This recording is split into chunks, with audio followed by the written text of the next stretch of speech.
կայսրությունում արդարացված էր հայ առաքելական եկեղեցու, այդ ժամանակվա կաթողիկոսի իսկ բնորոշմամբ գազանազուսպ եւ լարախաղաց լինելը,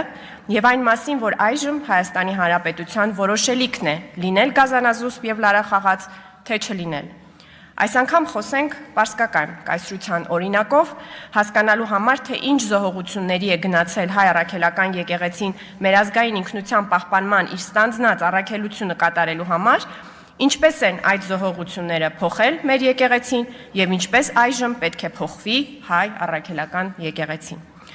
Դպրոցում բոլորս էլ սովորել ենք, որ պարսկական կայսրությունում քրիստոնյա մնալու համար անհրաժեշտ էր վճարել գլխահարկ։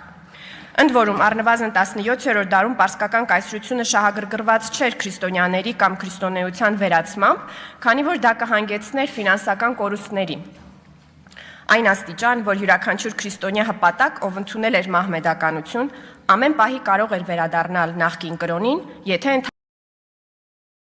ընդամենը պարտավորվեր վճարել այդ հարկը։ Իսկ ինչ էր վճարում մեր եկեղեցին։ Պարսկաստանում յուրաքանչյուր պաշտոն, ինչպես յուրաքանչյուր պաշտոն, այդպես էլ կաթողիկոսի պաշտոնը պետք է գնվեր։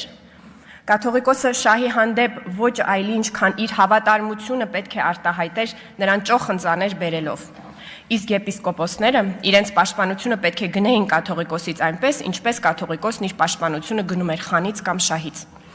Այսինքն հայ առաքելական եկեղեցին իր գոյությունը պահպանելու համար ստիպված է եղել մերվել պարսկական կայսրության բացարձակապետական կարգում գործող ֆինանսական եւ հիերարխիկ բուրգին։ Այս մասին մենք կարդում ենք պատմաբան Աշոտ Հովհաննիսյանի հայ ազատագրական գաղափարին նվիրված նախորդ դարասկզբի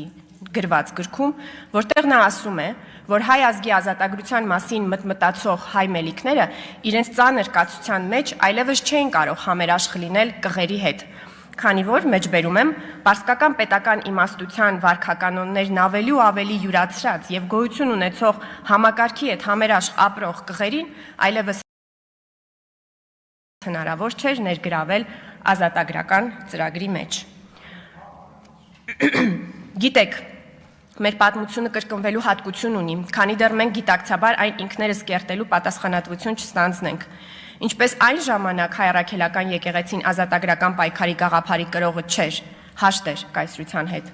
այդպես էլ այժմ հայ առաքելական եկեղեցին մեր պետության գաղափարի կրողը չէ,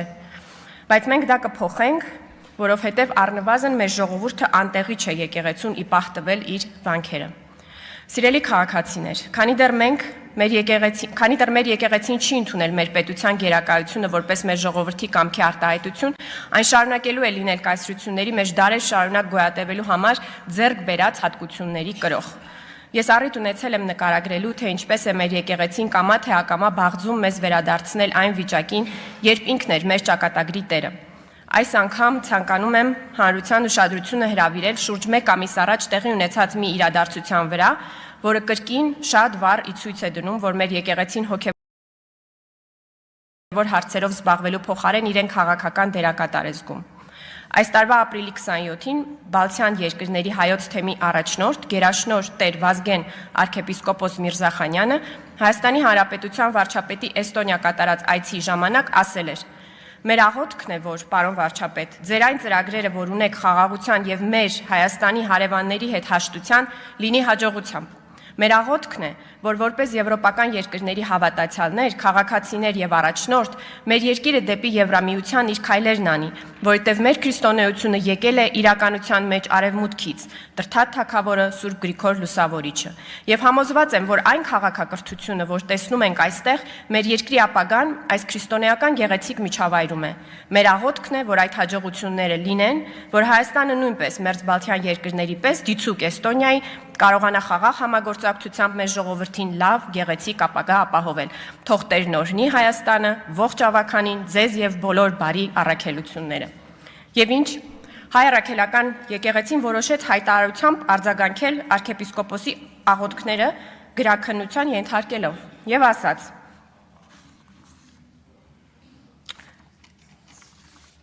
Թեմակալ առաջնորդի կողմից արտահայտված որոշ մտքեր եւ դատողություններ խիստ սուբյեկտիվ են, այսինքն աղոթքները սուբյեկտիվ են, անհատական եւ վերագրելի չեն եկեղեցուն։ Որևէ հարցի առնչությամբ գնահատականներ հնչեցնելիս, հատկապես երբ եկեղեցու պաշտոնական դիրքորոշում առկա չէ, եկեղեցականները որոշապես պետք է շրջահայացություն եւ զգուշավորություն դրսևորեն թյուր մեկնաբանությունների տեղիք չտալու համար։ Այսինքն ինչի հետ համաձայն չէ մեր եկեղեցին որպես ինստիտուտ, որ Հայաստանի վարչապետը հաջողի, որ Հայաստանը հարևանների հետ խաղաղության հասնի, որ քրիստոնեությունը արևմուտքի կրոնն է,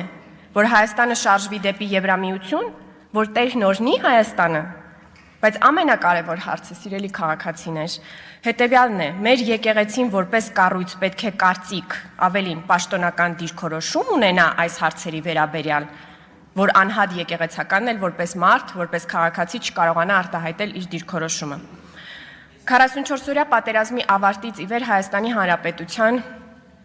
Հայաստանի ժողովրդի ինքնակազմակերպման գերագույն ձևի դեմ ընդվզել են ապապետական, կայսերական քաղաքական մտքի կրող գեներալներ եւ դիվանագետներ, ընդվզել են եւ ընկրկել։ Այժմ այդ քաղաքական մտքի բուն ծնողի եկեղեցու հերթն է։ Վերջը պարզ է։ Գուցե զինված ուժերի գլխավոր շտաբի նախկին պետի նման դիմի Հայաստանի Հանրապետության վարչական դատարան։ Հիշում եք, նա էլ իր ընդվզումից հետո ստիպված եղավ այնուամենայնիվ առերեսվել պետության հետ։ Եվս 3 փոքր նկատառում։ Մարդիկ հարցնում են, միթե եկեղեցու որոշ սպասավորների կուսակրոն չլինելը քննարկելը նրանց անձնական կյանքին միջամտություն չէ։ Այս քննադատությունը բաց է թողնում մի կարևոր հանգամանք։ Կուսակրոնությունը հանրայնորեն հռչակված պայման է մեր հազարամյա վանքերը խնամելու համար եւ ոչ միայն դա անելու համար։ Եվ մեզ հետաքրքիր է ոչ թե ինչ-որ մեկի անձնական կյանքը, այլ երեսպաշտությունը, կեղծիքը դադարեցնելը։ Կամ կյանքը պետք է համապատասխանի կանոնագրքին, կամ կանոնագիրքը կյանքին։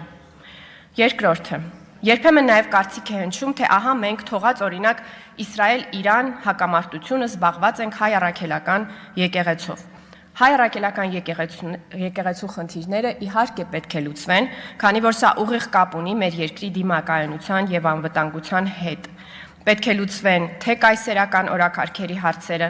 թե քաղաքականությանը եւ ընտրություններին չմիջամտելու հարցերը, թե եկամուտների եւ հարկերի հարցերը, թե կանոնագրքին համապատասխանության հարցերը, թե բանակի հետ կապված արտոնությունների հարցերը։